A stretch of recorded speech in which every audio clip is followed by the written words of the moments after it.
Hello students, welcome to the Gyan Ashram. और आज की क्लास में हम लोग चैप्टर 2 का अगला टॉपिक पढ़ने वाले हैं। इससे पहले हमने प्रबंध के सिद्धांत जो कि हेनरी फ्योल जी के द्वारा प्रतिपादित किया गया था वो 14 सिद्धांत हमने समझा था इससे पहले वाली वीडियो में। और आज की क्लास में हम लोग वैज्ञानिक प्रबंध समझेंगे। ठीक है, वैज्ञानिक प्रबंध, पहले इसके बारे में थोड़ा बहुत जान लेते हैं। वैज्ञानिक नाम से समझ में आ रहा है यहाँ पे कि यहाँ पे आधुनिक चीज़ों की बात होगी। ठीक है, और जो हेनरी फ्योल है उन्होंने जो सिद्धांत दिया था वो परंपरागत था, वो पुराना था। ठीक है, उसमें से भी कुछ चीज़ें यूज़ होती हैं क्योंकि इसमें जो प्रबंध का सिद्धांत बताया गया है वो और उन्होंने जो सिद्धांत बताया उसमें कुछ कुछ चीज़ें हैं जो मैच करती हैं, लेकिन बहुत कुछ ऐसा है जो आधुनिक समय के हिसाब से इसमें बताया गया है। ठीक है, क्योंकि टाइम हमेशा एक जैसा नहीं रहता है, इसलिए कुछ सिद्धांतों को बदल कर जो आधुनिक समय में ज़्यादा उपयोगी रहेगा वैसा सिद्धांत वैज्ञानिक प्रबंध में जो है कि प्रतिपादित किया गया है। ठीक है, तो यहाँ हम समझते हैं सबसे पहले क्या बताया गया कि जो वैज्ञानिक प्रबंध है इसके जन्मदाता एफ.डब्ल्यू. टेलर को माना जाता है। लेकिन इसको समझने से पहले हम ये वाला लाइन आज देखेंगे कि वैज्ञानिक प्रबंध की जो शुरुआत है वो चार्ल्स बेबेज ने किया था। इनका नाम आपने सुना होगा, ये कंप्यूटर के जो है कि इन्वेंशन कंप्यूटर का इन्होंने किया था, चार्ल्स बेबेज। तो यहाँ पर क्या बताया गया कि वैज्ञानिक प्रबंध का जो शुरुआत है यानी सबसे पहले वैज्ञानिक प्रबंध है क्या, इसके बारे में बताया चार्ल्स बेबेज ने था। लेकिन इसकी खोज भले ही इन्होंने की लेकिन इसका ये प्रचार प्रसार नहीं कर पाए, सभी तक ये बात पहुँचा नहीं पाए, है ना। तो जो उस चीज़ से सबको अवगत कराया वो थे एफ.डब्ल्यू. टेलर, इसीलिए इनको ही सब लोग जानता है और इन्हीं को माना भी जाता है वैज्ञानिक प्रबंध का जन्मदाता। ठीक है, तो इस वाले सेंटेंस को पहले पढ़ते हैं फिर उसको पढ़ेंगे। ठीक, वैज्ञानिक प्रबंध की जो शुरुआत है वो चार्ल्स बेबेज ने किया था, जिन्होंने अपनी पुस्तक द इकोनॉमी ऑफ मैन्युफैक्चरर्स में इसकी व्याख्या की लेकिन प्रचार प्रसार नहीं कर पाए, सबको बता नहीं पाए। ठीक है, व्याख्या की, परंतु वैज्ञानिक प्रबंध का जो प्रचार प्रसार है इससे सबका परिचय इससे, या कह सकते हैं कि सबको इससे अवगत, इसके बारे में सबको बताया किसने, एफ.डब्ल्यू. टेलर ने। ठीक है, तो इसीलिए वैज्ञानिक प्रबंध का जन्मदाता जब भी कहा जाएगा एफ.डब्ल्यू. टेलर कहा जाएगा। ठीक है, समझ में आया यहाँ तक। अब इसमें देखते हैं इसमें क्या है। वैज्ञानिक प्रबंध के जन्मदाता एफ.डब्ल्यू. टेलर को माना जाता है, जिन्होंने 1903 में शॉप मैनेजमेंट नाम की पुस्तक लिखी और सन 1911 में प्रिंसिपल ऑफ साइंटिफिक मैनेजमेंट नाम की पुस्तक इन्होंने लिखी और इसमें बताया वैज्ञानिक प्रबंध के बारे में। व्याख्या तो किया ही क्या, बल्कि इसका पूरा प्रचार प्रसार भी किया, सबको बताया भी कि ये है क्या, इसका कैसे यूज़ होता है, सारी चीज़ें। तो इसीलिए जब भी क्वेश्चन आएगा वैज्ञानिक प्रबंध के जनक कौन है तो एफ.डब्ल्यू. टेलर। चलिए अब हम यहाँ पर समझते हैं वैज्ञानिक प्रबंध होता क्या है, वैज्ञानिक प्रबंध का अर्थ। वैज्ञानिक प्रबंध जो है दो शब्दों के मेल से बना है ना। वैज्ञानिक प्रबंध दो शब्दों के मेल से बना है, एक तो हमारा विज्ञान है और दूसरा है प्रबंध। ठीक है, तो पहले समझते हैं विज्ञान क्या होता है। विज्ञान से आशय व्यवस्थित ज्ञान से है ना। विज्ञान में जो भी चीज़ें, मान लीजिए हमारे इन्वायरमेंट में जो भी चीज़ें हैं तो साइंस ने उसके बारे में और नॉलेज, है ना, और नॉलेज और ज़्यादा ज्ञान, उससे संबंधित सारे तथ्य, सारे फैक्ट्स निकाले और हम सभी को बताया, है ना। तो यानी कि विज्ञान का मतलब व्यवस्थित ज्ञान यानी पूरा ज्ञान। ठीक, तो विज्ञान से आशय व्यवस्थित ज्ञान से है और प्रबंध से क्या आशय है, तो प्रबंध का आशय तो अब आप लोग जान ही चुके होंगे, इससे पहले हम लोग पढ़े हैं प्रबंध का अर्थ। प्रबंध से आशय कार्य के सुव्यवस्थित निष्पादन से है। निष्पादन मतलब काम पूरा करना, है ना। निष्पादन मतलब, क्योंकि निष्पादन शब्द अभी बार बार मिलेगा आपको सारे चैप्टर्स में, तो सुव्यवस्थित तरीके से कार्य का निष्पादन करने के से संबंधित क्रिया से है।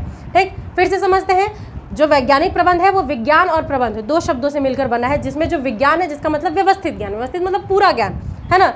ऐसे तो जो भी चीज़ें थी, चाहे इन्वायरमेंट की बात, इन्वायरमेंट में जो भी चीज़ें हैं ये सारी चीज़ें थी तो पहले से, लेकिन इनके बारे में इतना डीपली हम लोग कब जाने, जब साइंस आया, है ना, उसने सारी चीज़ों पे खोज किया तब हमें बताया। यानी कि व्यवस्थित और पूरा ज्ञान किसी चीज़ से संबंधित। तो विज्ञान का अर्थ व्यवस्थित ज्ञान और प्रबंध का अर्थ कार्य को सुव्यवस्थित निष्पादन से, कार्य को पूरे अच्छे तरीके से करने से, जिसमें हम लोग प्रबंध में पढ़े हैं कि प्रबंध के कार्य क्या क्या रहते हैं। तो किसी भी काम को व्यवस्थित ढंग से करने के लिए जो भी तरीके बताए जाते हैं वही हमारा प्रबंध है। ठीक है, तो इसका मतलब वैज्ञानिक प्रबंध का अर्थ क्या हुआ। अतः वैज्ञानिक प्रबंध का जो अर्थ है वो है किसी कार्य को व्यवस्थित ज्ञान की सहायता से, व्यवस्थित ज्ञान मतलब पूरा ज्ञान, किसी चीज़ को हम अच्छा कब कर पाएंगे, जब हम उसके बारे में सब कुछ जानेंगे, है ना। तो व्यवस्थित ज्ञान की सहायता से कुशलता पूर्वक करना ही क्या है, वैज्ञानिक प्रबंध है। ठीक है, आगे क्या कहा गया, कुशलता पूर्वक करना, अर्थात प्रबंध की परंपरागत पद्धतियों व सिद्धांतों के स्थान पर। परंपरागत पद्धति और सिद्धांत, कौन से सिद्धांतों की बात की जा रही है? जो आपने हेनरी फ्योल जी के द्वारा देखा, उनके जो सिद्धांत थे वो परंपरागत थे, पुराने थे, उसके जगह पे आधुनिक पद्धतियों और सिद्धांतों का प्रयोग करना ही वैज्ञानिक प्रबंध है। अब वैज्ञानिक प्रबंध का बस एक आप यहाँ पे अर्थ समझ लीजिए कि पुराने सिद्धांतों की जगह नए सिद्धांतों का प्रयोग करना, आधुनिक सिद्धांतों का प्रयोग करना, क्योंकि आधुनिक समय में बहुत परिवर्तन हुआ है, तो उसके हिसाब से सिद्धांतों का बदलना भी बहुत ज़रूरी था। ठीक है, तो यहाँ पर अब आगे देखिए, इसके अंतर्गत मुख्यतः श्रमिकों की कार्यकुशलता में वृद्धि की अधिकतम उत्पादन के लिए प्रयास किए जाते हैं। अच्छा, वहाँ पर क्या था? जो हेनरी फ्योल जी ने सिद्धांत दिया था, जो 14 सिद्धांत आपने पढ़े, उसमें आपने बहुत सारा सिद्धांत देखा, अनुशासन के लिए देखा, मेल मिलाप से यानी समन्वय के साथ काम करना, सहयोग की भावना, ठीक है, आदेश की एकात्मकता, निर्देश की एकात्मकता, जितने भी आपने सिद्धांत उसमें देखे वो सब था। क्या उसमें एक और बात ये कहा गया था कि ये बहुत कठिन नहीं है, बहुत कठोर नहीं है, नॉर्मल है, मतलब ये सिद्धांत प्रबंधक की सहायता के लिए है, उसको एक तरह से बस गाइड करने के लिए है कि जो भी कार्य हो रहा है वो अच्छे से हो जाए, ठीक, सही तरीके से हो जाए। लेकिन जो वैज्ञानिक प्रबंध है वो कहता है कि काम सिर्फ अच्छे से ही ना हो, बल्कि टाइम टू टाइम देखा जाए कि उस काम का जो सबसे ऑप्टिमम लेवल, सबसे सर्वश्रेष्ठ, सबसे अच्छा जो लेवल है उस तक वो काम हो सके। तो यहाँ पर भी यही बात कही गई है कि सारे कर्मचारी सही तरीके से काम करें, सिर्फ इससे ही मतलब नहीं है वैज्ञानिक प्रबंध को, बल्कि यहाँ पर यह भी है कि उन कर्मचारियों का जो कार्यक्षमता है वो कितना है इसका पता लगाएं और उनकी पूरी कार्यक्षमता के अनुसार उनकी पूरी कार्यक्षमता के हिसाब से जो है कि उनसे काम करवाएं। अब जैसे कि मान लेते हैं कि कोई भी कर्मचारी है जो 5 घंटा काम करता है, ठीक है, और उसका डेली का जो काम है जितना उसको मिलता है वो पूरा कर लेता है 5 घंटा में, ठीक। तो परंपरागत विचारधारा जो है, यानी परंपरागत जो सिद्धांत है उसके हिसाब से तो चलो ठीक है, उसको जितना काम दिया गया, जितना टारगेट दिया गया उसने 5 घंटे में कर लिया। लेकिन वही वैज्ञानिक प्रबंध क्या कहता है कि उस व्यक्ति की कार्यक्षमता पता लगाइए, ठीक है। हो सकता है कि वो व्यक्ति 5 की जगह 8 घंटा काम कर सकता हो, है ना। तो ये 3 घंटा एक्स्ट्रा में जो वो एक्स्ट्रा काम करेगा तो इससे क्या उसका ही विकास होगा ना, है कि नहीं। वो अपनी पूरी कार्यकुशलता का प्रयोग कर पा रहा है और व्यवसाय भी अपने मानवीय संसाधन का पूरा उपयोग कर पा रहा है कि नहीं। और इससे इसका भी विकास होगा, क्योंकि यहाँ पर नॉर्मली अगर 5 घंटा से 8 घंटा बढ़ाने की बात की जाए तो लोग समझेंगे कि ये तो लोड है भाई कर्मचारी के ऊपर, लेकिन यहाँ लोड की बात नहीं है, यहाँ संसाधन का पूरा प्रयोग कितना किया जा रहा है इसकी बात है, ठीक है। तो यहाँ पे यही बात बोला कि श्रमिकों की कार्यकुशलता में वृद्धि। तो कार्यकुशलता में वृद्धि कहने का मतलब ये कि वो काम करने में और कुशल हो। और कुशल कब होंगे? जब वो अपना ऑप्टिमल लेवल जानेंगे कि आखिर वो कितने घंटे काम कर सकते हैं, कितना काम कर सकते हैं। आखिर अगर इनका कैपेसिटी जो है 8 घंटे का है और ये सिर्फ 5 घंटा कर रहा है, भले ही उतना पूरा काम कर रहा है जितना इनको मिल रहा है, लेकिन अगर ये केवल 5 घंटे का काम कर रहे हैं तो बाकी 3 घंटा जो रोज नहीं कर रहे हैं उतना काम तो वेस्ट हो रहा है एक तरीके से ना, क्योंकि अभी इनको उतना टारगेट मिला ही नहीं, है कि नहीं। तो इसीलिए यहाँ पर कहा गया कि चेक किया जाता है, पता लगाया जाता है कि इनका जो सर्वोच्च लेवल है काम करने का श्रमिकों का वो कितना है और उसके हिसाब से उनसे कार्य करवाया जाता है। क्योंकि प्रबंध आप लोग जानते हैं क्या है, काम करने एवं कराने की कला है, ठीक। यहाँ कोई वर्कलोड की बात नहीं है। वो अगर अपना ऑप्टिमम लेवल, अपना सर्वोच्च लेवल पे अगर कर्मचारी काम करेगा तो इससे क्या होगा, उसका ही फायदा होगा, है कि नहीं। अभी मान लेते हैं कि आप लोग अपने सब्जेक्ट को पढ़ने के लिए जो भी मैनेजमेंट अपने हिसाब से सोचे होंगे, जितने भी घंटे आप लोग पढ़ते हैं, ठीक है, मान लेते हैं कि 5 घंटा कोई एक बच्चा पढ़ता है, ठीक। वो 5 घंटे में चीज़ें मैनेज कर रहा है, लेकिन अगर उसी चीज़ को वो एक दिन ट्राई किया देखने का कि हम कितने घंटे पढ़ सकते हैं एक्चुअल में, ठीक है, हम सारी चीज़ें इतने दिन से कर रहे हैं, पढ़ रहे हैं सही से, चलिए उतना चल रहा है, लेकिन अगर वो उसी को देखेगा कि हम और आगे टाइम बढ़ा करके कितना और पढ़ पा रहे हैं बिना बोर हुए, बिना मतलब डिस्टर्ब हुए, बिल्कुल अच्छे से, अगर वो उस चीज़ को बढ़ा करके अपना पढ़ाई का जो स्तर है, याद करने का, लिखने का, ये सारी चीज़ों में एक्स्ट्रा टाइम दे रहा है, तो इसका मतलब ये है कि वो एक्स्ट्रा चीज़ें, वो एक्स्ट्रा जो कार्यक्षमता थी वो पहले से उसके अंदर थी, लेकिन उसने कभी उस तक मतलब वहाँ तक वो गया ही नहीं, अपने काम से संतुष्ट हो गया, है ना। तो अब जब वो एक्स्ट्रा टाइम जब उसको पता चल जाएगा और वो ज़्यादा घंटे पढ़ेगा और मन लगा करके पढ़ेगा तो क्या होगा, इससे उसकी ही कार्यक्षमता बढ़ेगी ना, उस विद्यार्थी का ही विकास होगा ना। तो यहाँ भी वही बात है, वर्कलोड की बात यहाँ पर नहीं है, यहाँ पर कर्मचारियों के विकास की बात है, ठीक। तो यही बात यहाँ कहा गया कि इसके अंतर्गत मुख्यतः श्रमिकों के कार्यकुशलता में वृद्धि और अधिकतम उत्पादन के लिए प्रयास किए जाते हैं। अधिकतम उत्पादन यानी अधिकतम लाभ, ठीक है। अब आगे हम जो है कि वैज्ञानिक प्रबंध का जो अर्थ है परिभाषा के हिसाब से भी समझ लेते हैं, जो कि FW टेलर ने खुद दिया हुआ है। यहाँ पर देखिए क्या कहा इन्होंने कहा वैज्ञानिक प्रबंध यह जानने की कला है कि आप श्रमिकों से क्या काम करवाना चाहते हैं। ठीक है, पहले इतना समझते हैं, श्रमिकों से क्या काम करवाना चाहते हैं। आप देखे होंगे हेनरी फ्योल वाला सिद्धांत जो हमने बताया, उसमें सबसे पहला सिद्धांत यही था, कार्य विभाजन का सिद्धांत, यानी कि काम को बांट करके करना है, वो भी जो कर्मचारी हैं उनकी कुशलता के आधार पर, उनकी रुचि के आधार पर, है ना। जो जिस कार्य में ज़्यादा कुशल है, ज़्यादा योग्य है उस कार्य के, ज़्यादा एक्सपीरियंस्ड है, ज़्यादा मन लगता है, उसको वही काम मिले, तब उसका मन लगेगा काम करने में। वहाँ आपने कार्य विभाजन का सिद्धांत पढ़ा था। यहाँ भी वही बात है, हमने बोला कुछ चीज़ें मैच करेंगी, यहाँ भी वही बात है कि आप श्रमिकों से क्या काम करवाना चाहते हैं। कहने का मतलब कि श्रमिक क्या काम कर सकते हैं अपने एक्सपीरियंस के हिसाब से, अपनी रुचि के हिसाब से। इसके आगे क्या कहा गया, इसके आगे कहा गया और फिर यह देखना कि वह उसे सर्वोत्तम तथा सस्ते ढंग से करे। सर्वोत्तम का मतलब ही होता है सबसे उत्तम। अब भाई सबसे उत्तम कब पता चलेगा, जब वहां तक जाएंगे, खोज करेंगे, पता करेंगे तब तो, कि आखिर ये कर्मचारी सर्वोत्तम कितना कर सकता है। ठीक है, अगर आपने नॉर्मली क्या होता था पहले कि नॉर्मली टारगेट दे दिया गया और सबने अपना अपना काम पूरा किया, लेकिन अब क्या होता है, अब होता है कि जो एक्स्ट्रा और काम कर रहा है उसको एक्स्ट्रा इंसेंटिव वगैरह मिलता है कि नहीं। तो वहाँ पर वो कर्मचारी क्या करता है, अपनी कार्यक्षमता का पूरा प्रयोग करता है उस इंसेंटिव के चक्कर में। समझ में आ रहा है। तो वही बात है यहाँ पर। तो यहाँ पर यही देखने की बात कही गई कि पहले तो ये देखना कि कर्मचारी जो है, वो श्रमिक जो है, वो उनसे क्या काम करवाना है, और साथ ही ये देखना कि वो उसे सबसे उत्तम यानी सबसे ऑप्टिमम लेवल उनका क्या है, वो उनकी कार्यक्षमता क्या है, कितनी कुशलता से, कितना ज़्यादा और कितना अच्छा वो काम कर सकते हैं, साथ ही सस्ते ढंग से। सस्ता ढंग मतलब बिना संसाधनों को वेस्ट किए, यानी वही बात है न्यूनतम लागत पे अधिकतम उत्पादन की बात यहाँ पर देखी जाती है। ठीक, तो वैज्ञानिक प्रबंध ये जानने की कला है कि आप श्रमिकों से क्या करवाना चाहते हैं और ये देखना कि वह उसे सर्वोत्तम और कैसे सस्ते ढंग से करेंगे। अब आगे हम लोग विशेषता समझ लेते हैं। अर्थ हम लोग समझ लिए हैं, तो विशेषता बहुत ही जल्दी और बहुत ही आसानी से हम लोगों को समझ में आने वाला है। सबसे पहला पॉइंट यहाँ पर देखिए, सबसे पहला पॉइंट का क्या है यह प्रबंध संबंधी समस्याओं से निपटने का व्यवस्थित दृष्टिकोण है। ठीक है, और जो हेनरी फ्यूल का जो परंपरागत वाला था वो भी वही था, है ना। उसमें भी यही था कि वो क्या कर रहा था, जो प्रबंधक है उनकी सहायता कर रहा था कि कैसे किसी कार्य को करना है, उनको गाइड कर रहा था। साथ ही अगर कोई समस्या आती है व्यवसाय में तो वो उसका समाधान कैसे करेंगे, वो उन सिद्धांतों की सहायता से उन परेशानियों, उन समस्याओं का समाधान कर सकते थे। तो यहाँ वैज्ञानिक प्रबंध की भी सबसे पहली विशेषता यही है कि ये क्या है, ये प्रबंध संबंधी समस्याओं से निपटने का व्यवस्थित दृष्टिकोण है, यानी कैसे किसी प्रॉब्लम को सॉल्व करेंगे, कोई भी कंडीशन कैसे फेस करेंगे, किसी भी सिचुएशन को प्रबंधक, इसमें काफ़ी सहायता मिलती है वैज्ञानिक प्रबंध से। ठीक, दूसरा हम लोग देखते हैं वैज्ञानिक प्रबंध मतलब आधुनिक समझ लीजिएगा। ठीक, आधुनिक शब्द सही समझिएगा। दूसरा यहाँ पर कहा गया यह पुरानी अंगूठा टेक विधियों, ठीक है, अभी बताएंगे अंगूठा टेक विधि क्या है। यह पुरानी अंगूठा टेक विधियों अथवा तीर और तुक्का विधियों को अस्वीकार करता है। अच्छा, पुरानी अंगूठा टेक विधि का मतलब क्या है यहाँ पे पता है कि टारगेट दिया गया काम का, काम कर लिया, बोला कि हाँ अच्छे से हो रहा है काम, है ना, कहते हैं ना कि हाँ बिल्कुल सब कुछ परफेक्ट है। तो यहाँ पर यही कहा कि ये अंगूठा टेक विधियों पे नहीं काम करता कि हमने काम दिया, उसने काम पूरा किया और ऐसे थंब दिखाया, नहीं।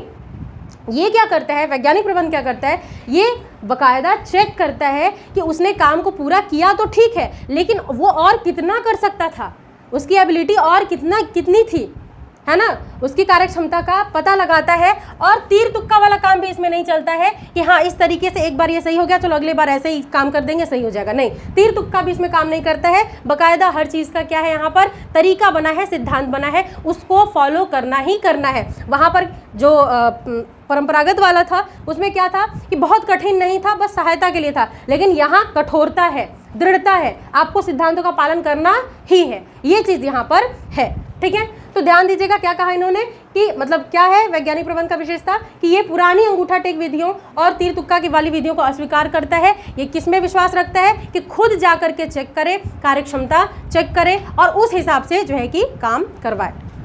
अगला देखिए विशेषता, यह प्रत्येक कर्मचारी का विकास करने का प्रयत्न करता है ताकि वह अपनी अधिकतम कार्य कुशलता के साथ काम करे। देखिए यही बात है जो पीछे हम आपको अभी अर्थ में बताए थे, तीसरा वाला पॉइंट, ये अपने प्रत्येक कर्मचारियों का विकास। ठीक, अब जो भी रहता है नॉर्मली जब बात आती है कर्मचारियों के से काम करवाने की, तो लोग यही सोचते हैं कि प्रेशर डाल रहा है, वर्क प्रेशर बहुत है, वर्क प्रेशर बहुत है। ये चीज़ बात वहाँ पर नहीं होती है जिसकी बात यहाँ की जा रही है। यहाँ बात किया जा रहा है कर्मचारियों के विकास की, वो विकास जो भी हम पीछे आपको अर्थ समझाते हुए बताए हैं कि उनकी जो योग्यता है आखिर वहाँ तक पहुँचे तो कि वो कितने कुशल हैं, है ना, वो कितना ज़्यादा कर सकते हैं। और हम जब वहाँ तक कब पहुँचेंगे, जब हम कोशिश करेंगे, है ना। तो इसीलिए यहाँ पर कहा गया कि इसमें सभी कर्मचारियों के विकास करने का प्रयत्न किया जाता है और उनकी अधिकतम कार्यकुशलता का पता लगाया जाता है कि वो अधिकतम कार्यकुशलता उनकी कितनी है, वो और कितने घंटे काम कर सकते हैं, वो और कितना अच्छा काम कर सकते हैं।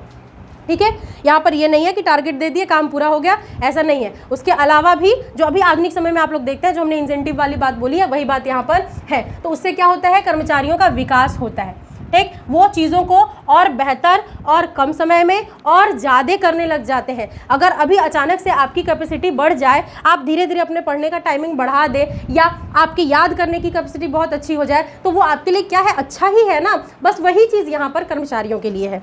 ठीक है, अब आगे देखते हैं।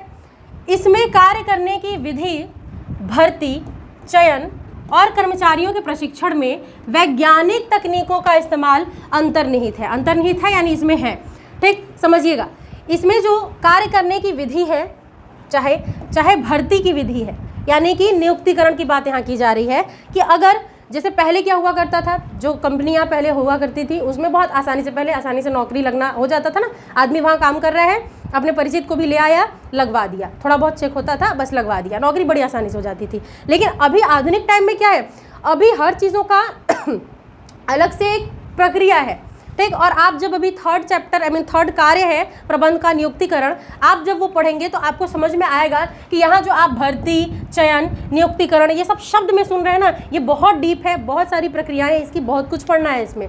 ठीक, तो यहाँ यही कहा गया कि भर्ती करना यानी कि आमंत्रित करना, भर्ती निकालना, ठीक है, जितने भी कर्मचारियों की आवश्यकता है उसके हिसाब से भर्ती निकालना, आवेदकों को आमंत्रित करना और उनका चयन करना, ये सारी चीज़ें, ये सारी प्रक्रिया करने के बाद नियुक्ति की जाती है। ये नहीं कि हम ये हैं, ये हमारे दोस्त है, बहुत अच्छा काम करते हैं, चलो भैया इनको रख लो, ये पहले होता था, अब ये नहीं होता है। बल्कि इन चीज़ों के लिए वैज्ञानिक तकनीकें यानी आधुनिक तकनीकें प्रयोग की जाती हैं और आपको वो सारी तकनीकें पता जरूर चलेंगी जब आप आगे नियुक्तिकरण चैप्टर पढ़ेंगे। ठीक है, तो भर्ती, चयन या काम करने की का जो भी मेथड होगा और कर्मचारियों के प्रशिक्षण की बात कीजिए। अब कर्मचारी की प्रशिक्षण भी वैज्ञानिक तकनीकों से हो रही है। कैसे?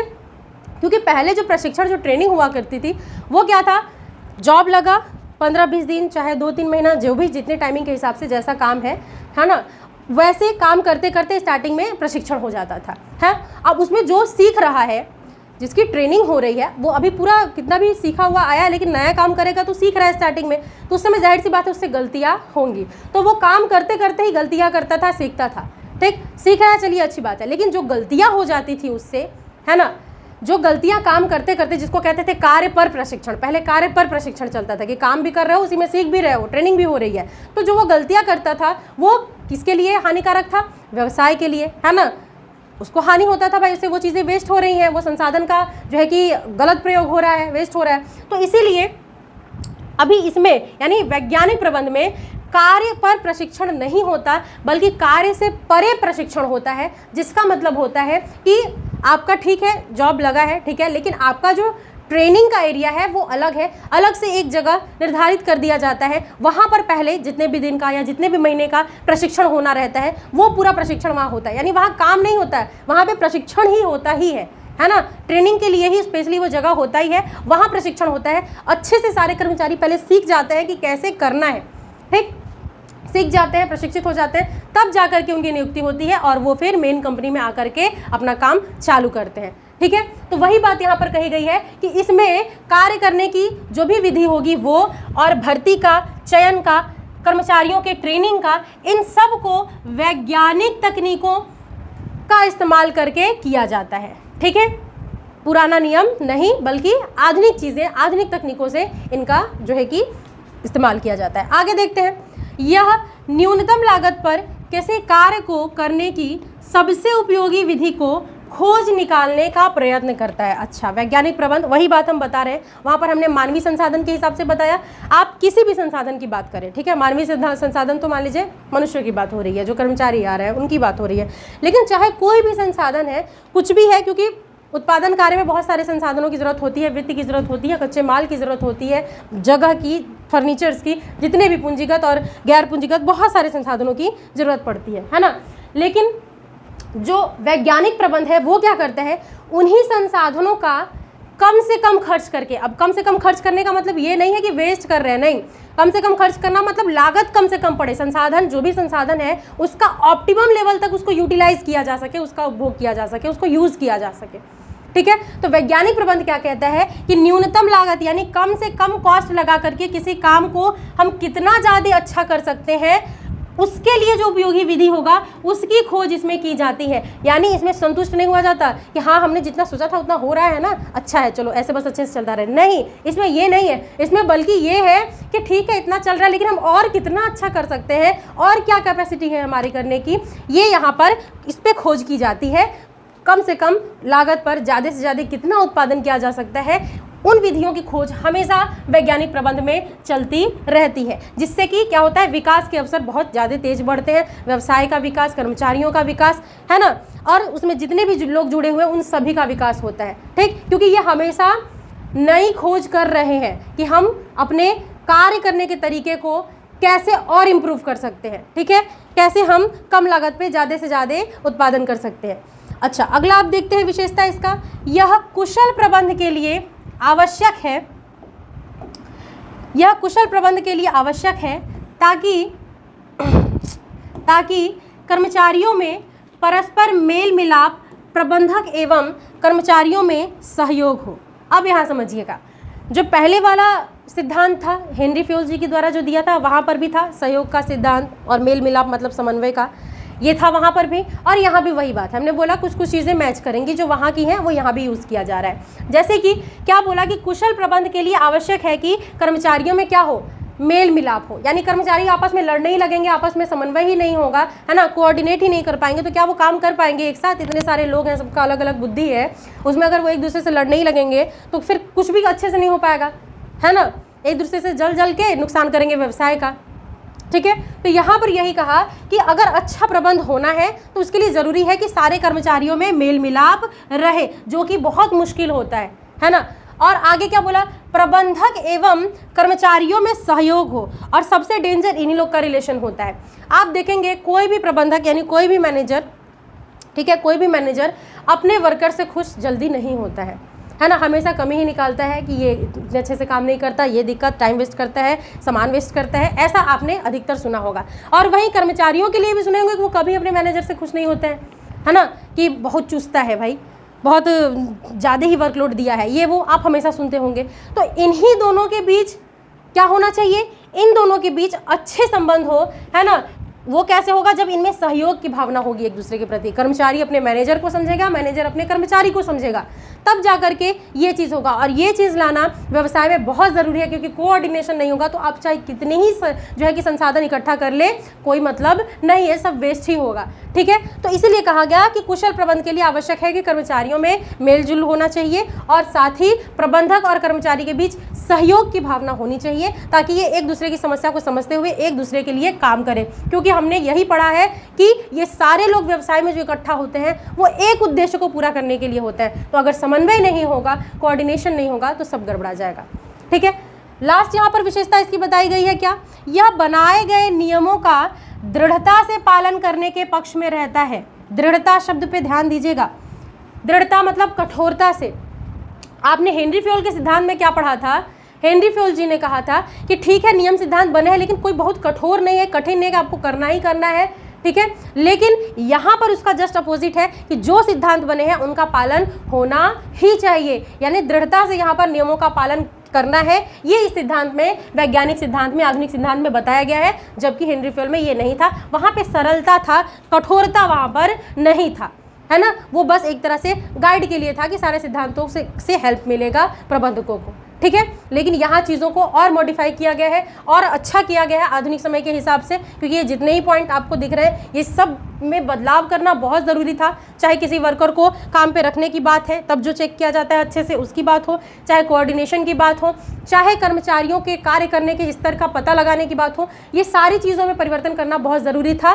क्योंकि आधुनिक समय में हमेशा जो प्रतिस्पर्धा है, जो कंपटीशन है, वो बहुत ज़्यादा रहता है। ठीक। और जो अपनी इन चीज़ों में नहीं देखेगा, नहीं ध्यान देगा, वो फिर कंपटीशन में पीछे रह जाएगा, है ना। तो इसीलिए ये सारी जो विशेषताएं वैज्ञानिक प्रबंध की दी गई हैं, इसको ध्यान से आप लोग समझ लीजिएगा। उम्मीद है समझ में आया भी होगा आपको क्या फ़र्क है दोनों में। तो मेन आप एक बात बस याद रखिएगा कि उसमें दृढ़ता नहीं था, यहाँ पर दृढ़ता है। उसमें कर्मचारियों पे अलग से खोज नहीं किया जा रहा था, यहाँ पर अलग से उन पर एक तरह से रिसर्च किया जा रहा है कि वो और कितना अच्छा कर सकते थे, ठीक। ये कुछ मेन चीज़ें इसमें ध्यान रखिएगा। वहाँ पे जो है कि भर्ती करने का कोई बहुत ज़्यादा नियम नहीं था, बस पहचान पे ही हो जाता था। यहाँ पर क्या है, ये चीज़ों को मॉडिफाई किया गया है, देखा गया है कि और अच्छे से कैसे करें। और साथ ही ट्रेनिंग वगैरह के लिए इसमें कार्य से परे ट्रेनिंग होता है, वहाँ पर कार्य पर ट्रेनिंग हुआ करता था। तो यही सारी चीज़ें इसमें चेंज किया गया है, ठीक है। तो उम्मीद है आप लोगों को समझ में आया होगा। अगली क्लास में हम लोग मिलेंगे, तब तक के लिए आप लोग मन लगा करके पढ़िएगा।